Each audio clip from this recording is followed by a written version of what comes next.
Hey guys, welcome back, it's me, CloudTheWolf, and today we're going over another RPG Maker MV tutorial.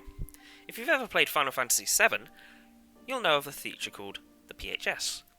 This allowed the player to change their party members at save points or on the world map. Let's recreate that in RPG Maker MV. For this, we're going to need one plugin, the Yep Region Events plugin, which you can find a link in the description below for. We're going to have Region 1, called Common Event 2, and Region 2, called Common Event 3. We're also going to have Common Event 4, but we'll go over that shortly. First, create Region 1 in the area you want this function to be available. In this case, I'm putting it around the save point. Next, use Region 2 around your Region 1 to disable this function. Finally, if you want to have monsters appear in the area but you don't want them to appear in Regions 1 or 2, use another region, in my case I'm using 3, to fill the entire map with this third region. Monsters will then only appear in that area.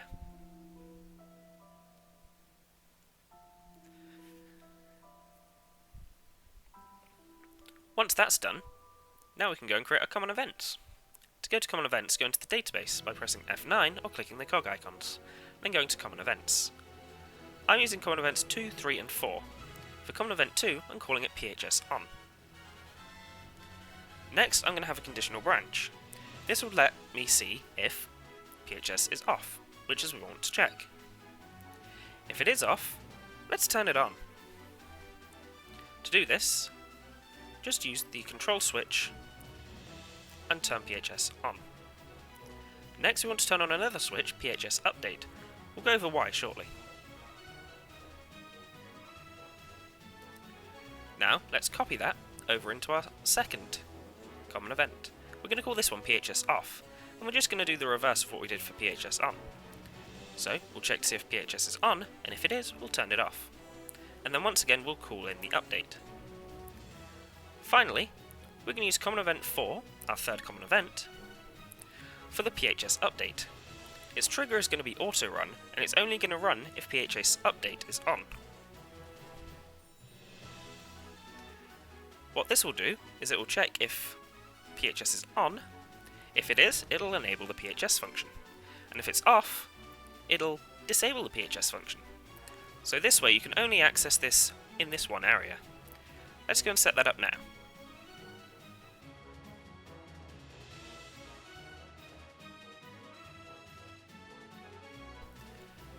Finally, let's turn off the PHS update script so it doesn't lag out the game.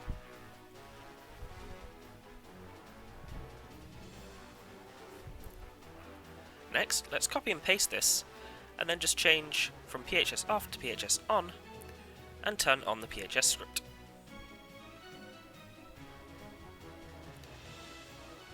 I also did notice that in the PHS off script I left it to enable it, and I didn't want that to happen.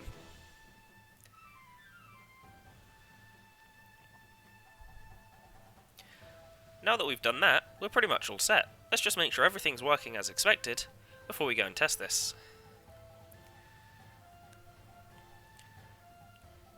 Lastly, before I want to test it, I also did make another event at the bottom of the screen.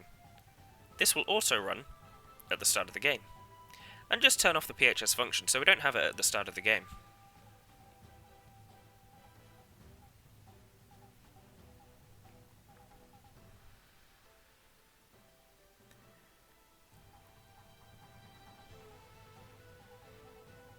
Now, let's test it.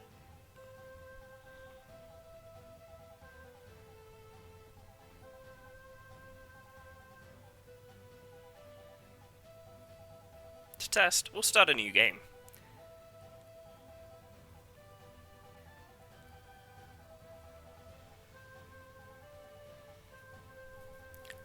Let's walk up to the crystal, and now we can see that we have the PHS function enabled.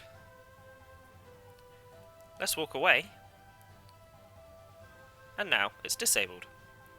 So, I hope you enjoyed this tutorial. If you did, please remember to leave a like, comment and subscribe, and I'll see you next time guys. Thanks for watching.